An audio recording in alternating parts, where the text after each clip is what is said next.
পৃথিবীর বিভিন্ন প্রান্তে যুদ্ধ চলছে। এই যুদ্ধ এখন অন্যরকম একটা ডেফিনেশন আনছে, ওয়ারফেয়ারের সংজ্ঞা বদলে যাচ্ছে। ধরুন এখন শুধুমাত্র সামরিক আস্ফালন দিয়ে যুদ্ধ তো হয় না, সেই যুদ্ধে অনেক কিছু জড়িয়ে থাকে। অর্থনীতি তো সবসময় জড়িয়ে রয়েছে, যে কোনো দেশের সামরিক নীতির সঙ্গে বিদেশ নীতির সঙ্গে আরও একটা নীতি জড়িয়ে থাকে, তা হলো জল বন্টন নীতি। জল বন্টন নীতি অত্যন্ত গুরুত্বপূর্ণ, কারণ যে কোনো দেশের জন্য জল সবচেয়ে গুরুত্বপূর্ণ একটি বিষয়। সে দেশের আর্থিক উন্নতির জন্য, সে দেশের শিল্পের পরিকাঠামোর জন্য, বাণিজ্যের জন্য এবং সেই দেশের অবশ্যই কৃষিকাজের জন্য। আমরা যদি একটু খেয়াল করি তাহলে আমরা দেখব যে আমাদের প্রাচীন সভ্যতাগুলো সবকটাই কোনো না কোনো নদীর অববাহিকায় গড়ে উঠেছে। যেমন আমাদের হরপ্পা মহেঞ্জোদারো যদি বলি আমরা, সিন্ধু সভ্যতা গড়ে উঠেছিল সপ্ত সিন্ধুকে কেন্দ্র করে। আবার যদি আমরা বলি মিশর, ইজিপ্টের সভ্যতা, সেই সভ্যতা নাইল বা নীল নদকে কেন্দ্র করে। আবার ওদিকে টাইগ্রাস ইউফ্রেটিস, মেসোপটেমিয়ান সভ্যতা। এদিকে ইয়াং সিকিয়াং এবং ওয়াংহো, চীন সভ্যতা। তো সভ্যতার শুরু থেকেই নদীর জল একটা মারাত্মক বিষয়, আর আজ ওয়ারফেয়ারের একটা অংশ হয়ে গেছে এই জল বন্টন। সিন্ধু জল বন্টন বা সিন্ধু জল চুক্তি কতটা গুরুত্বপূর্ণ ভারত আর পাকিস্তানের সম্পর্কের ক্ষেত্রে তা আপনারা জেনে গিয়েছেন। এবার যদি বলি ব্রহ্মপুত্রর জল নিয়ে টানাটানি হচ্ছে।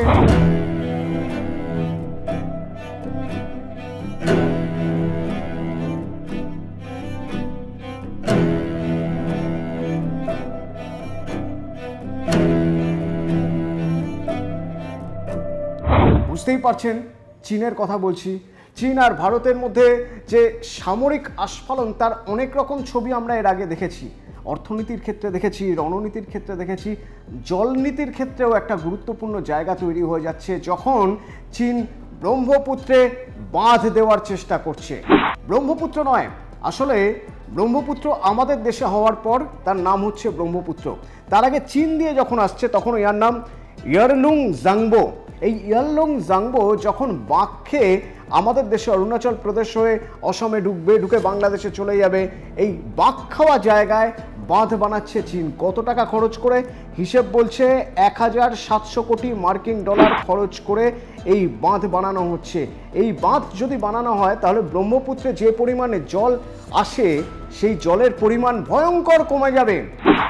চীন যদি চায় জল আটকে রাখবে তাহলে শুখা মরশুম মানে গরমকাল, যে সময় জল সবচেয়ে বেশি প্রয়োজন চাষের কাজে, সেই সময় অন্তত 85% জল আটকে রাখতে পারবে চীন। ভারতের উপর একটা চাপ তৈরি করতে পারবে যে ভাই আমরা 85% জল আটকে রেখেছি, তোমার প্রয়োজনের 85% জল যদি তোমাদের প্রয়োজন হয় তাহলে আমরা বাঁধ থেকে জল ছাড়বো। তার জন্য আমাদের সঙ্গে টেবিলে বসতে হবে, সমঝোতা করতে হবে, নতুন কোনো চুক্তি করতে হবে, অর্থাৎ মাথা নোয়াতে হবে। অত্যন্ত গুরুত্বপূর্ণ শুধু এই জায়গায় নয়, যদি প্রয়োজনের বেশি জল ছাড়ে তাহলে কি হবে?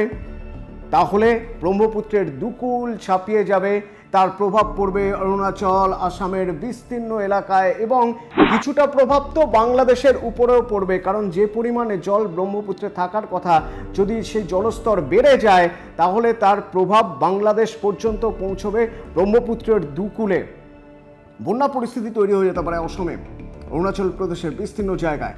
তো সেটাও একটা চাপের জায়গা তৈরি করে রাখবে চীন, যে দেখো ভাই বাঁধের জল যদি আমরা ছেড়ে দিই তাহলে কিন্তু তোমরা বিপদে পড়বে, তার থেকে আলোচনার টেবিলে এসো। অর্থাৎ মাথা ঝোঁকানোর, মাথা নোয়ানোর একটা স্ট্র্যাটেজি চীনের এই জল নীতি, চীনের এই বাঁধ নির্মাণ। তাহলে ভারত এবার কি করতে পারে? ভারত যেটা করতে পারে তা হলো চীনের এই দাদাগিরি বা চীনের এই আগ্রাসন রোখার একটা পাল্টা বন্দোবস্ত করতে পারে। সেই পাল্টা বন্দোবস্ত কি? ইতিমধ্যেই দিল্লি থেকে টিম গিয়েছে, গিয়ে অরুণাচল প্রদেশের বিভিন্ন জায়গায় সার্ভে করে এসেছে। আচ্ছা সার্ভেটা কিসের? সার্ভেটা এই কারণেই যে চীনের বাঁধের ঠিক একই রকমভাবে আমরা যদি কোনো ওখানে বাঁধ বানাতে পারি, যদি আমরা বাঁধ বানাতে পারি তাহলে কি হবে? এক এক করে দুটো পয়েন্ট ধরা যাক। প্রথমত, চীন বাঁধে জল আটকে রেখে আমাদের 85% জল নিজেদের কাছে রেখে দিয়ে শুখা মরশুমে আমাদের বিপদে ফেলতে পারে। আমাদের চাষের সমস্যা হতে পারে। সেই সমস্যা যাতে না হয় তার জন্য বাঁধ বানালে অরুণাচল প্রদেশের উপরে ব্রহ্মপুত্রের উপর যে বাঁধ করতে চাইছে দিল্লি, তার দেশের বৃহত্তম বাঁধ হবে এবং সেই বাঁধ হওয়ার ফলে যে জল ওরা অন্য সময় ছাড়ছিল সেই জল আমরা ওখানে স্টোর করে রাখতে পারবো। সেই জল স্টোর করে রাখলে পরবর্তীতে শুষ্ক মরশুমে যদি চীন বাঁধ থেকে জল নাও ছাড়ে তাহলে এই জল আমরা ব্যবহার করতে পারবো বিভিন্ন জায়গায় যেখানে ব্রহ্মপুত্র গুরুত্বপূর্ণ কৃষিকাজ বা শিল্পের ক্ষেত্রে বা পরিবহনের ক্ষেত্রে গুরুত্বপূর্ণ হয়ে ওঠে, সেই সব জায়গায় ব্যবহার করতে পারবো। হিসেব কি বলছে? বলছে যে বাঁধ চীন বানাচ্ছে তা 4,000 কোটি কিউবিক মিটার জল ঘুরিয়ে দিতে পারে। আর তার জন্য ভারত যে বাঁধটা তৈরি করছে তার জল ধারণ ক্ষমতা কতটা না 1400 কোটি কিউবিক মিটার জল ধারণ করতে পারবে এই বাঁধ।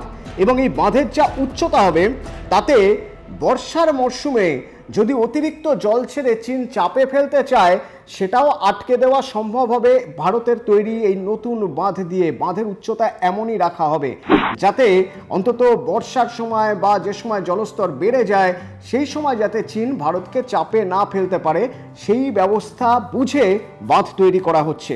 এই বাঁধ কারা করছে?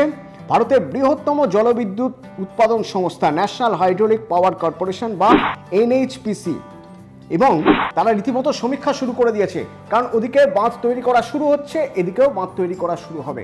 আসলে এই অরুণাচল প্রদেশ জায়গাটি অত্যন্ত গুরুত্বপূর্ণ। চীন অরুণাচল প্রদেশের বেশ কিছু জায়গা নিজেদের বলে বারবার দাবি করে এসেছে।